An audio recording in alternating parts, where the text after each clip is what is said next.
day. There is a subject that I wanted to cover today, but I was just actually catching the SPLC hearing going on right now.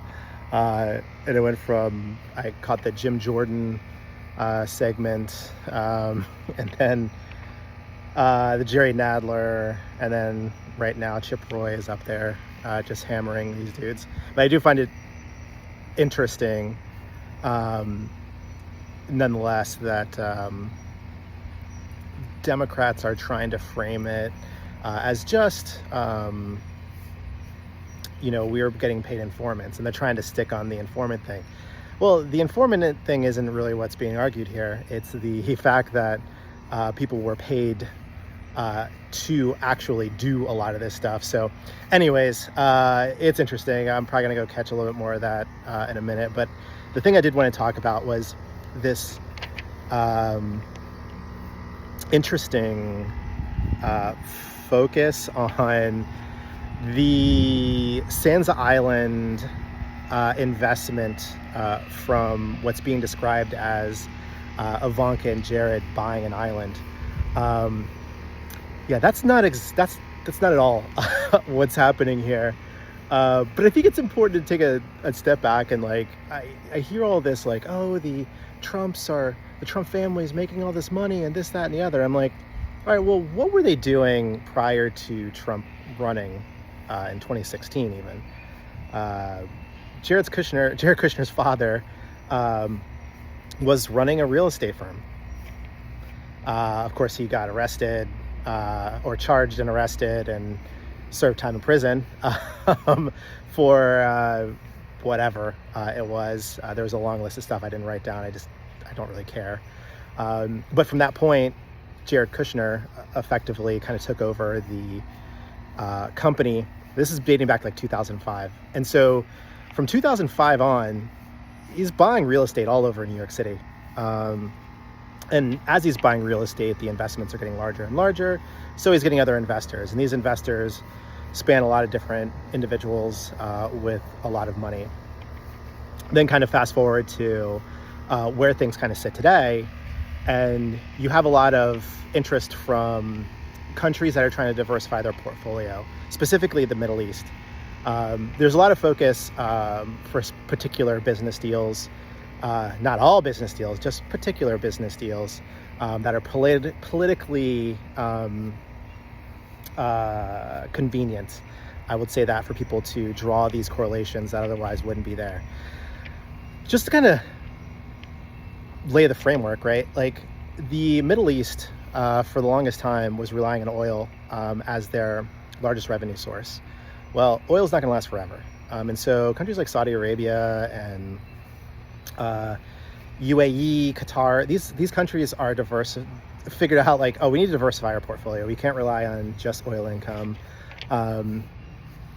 as our commodity export and how we make all of our money. So decades ago, they started investing in companies. So they started creating Saudi Wealth Fund, and they started doing these things to essentially invest in software companies, invest in a lot of different companies that are out there, as well as trying to get into different sports, things like that ultimately diversify their portfolio, keep their wealth coming in, and get them a little less reliant on oil. So these are the people that you typically have to deal with in the startup world. And so it's no mystery as to why Jared Kushner works with these folks. Also for them, probably it is the case where the business deal makes a lot of sense, and they can also get good favor probably with the president, or they think they can. That stuff happens all the time. It doesn't really matter at this point.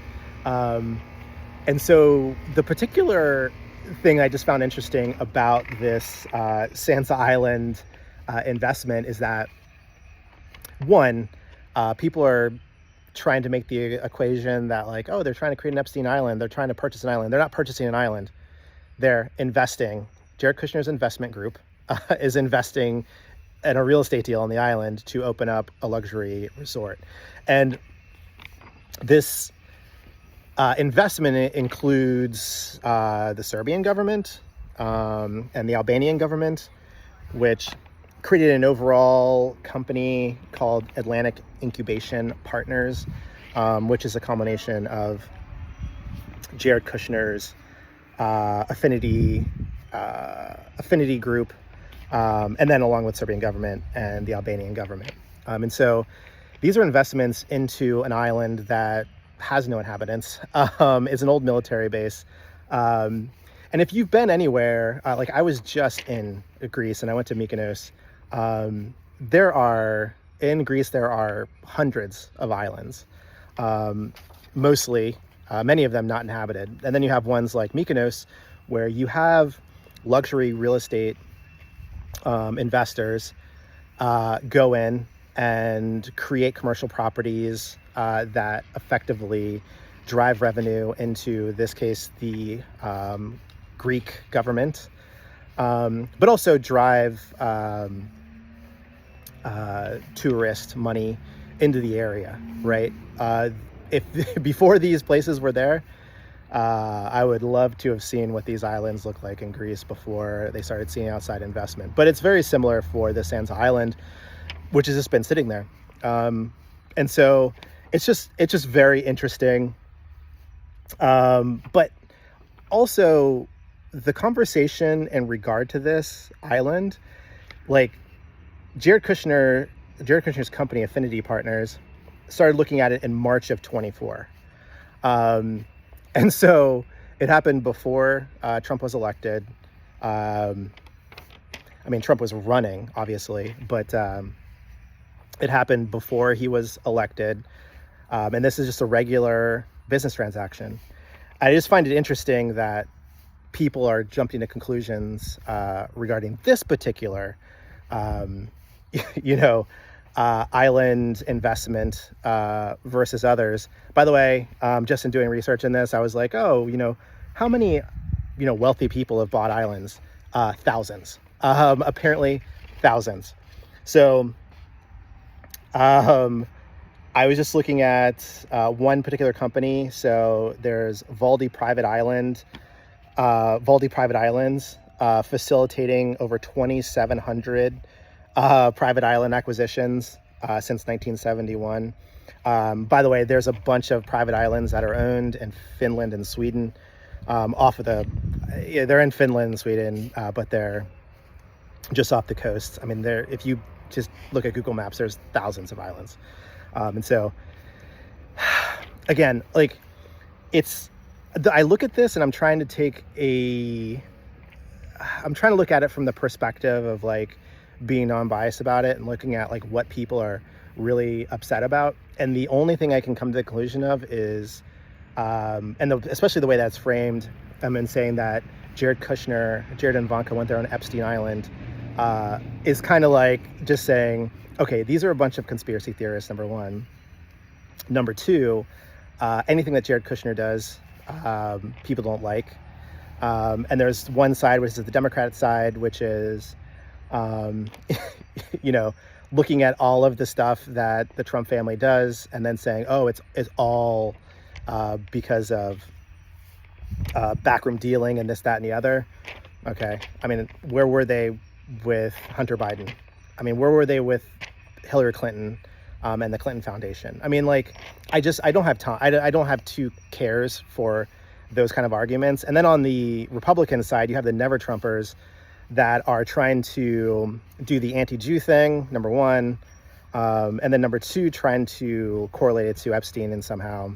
I literally, like, listening to Viva and Barnes this past Sunday, like, these guys, I mean, I feel bad for Viva, only a little bit. But like Barnes, like, what the F, man? Like, what the F?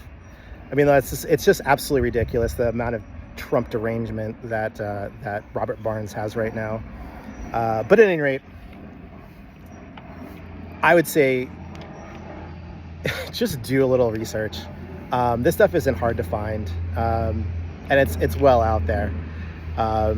Also, the pushback on the investment in this island by left-leaning groups is telling. It's very telling. It has nothing to do with the environment. It has nothing to do with any of this other BS that they're putting out there. It's only because it's associated with Jared Kushner. If Jared Kushner wasn't part of the deal, you'd see nothing about this. If it was just the same Serbian government and Albanian government wanting to invest in the island, zero. There'd be zero. And so I don't have time for this. But nonetheless, it was on my radar. I wanted to talk about it. But at any rate, tell me what you think in the comments section below. Am I just, simping? Or am I just taking a realistic look at how things are just generally done and the investors that are out there? I mean, I'm leaning on the latter. But at any rate, I hope everybody has a great day. And as always, keep believing that the best is still ahead for America. Peace out.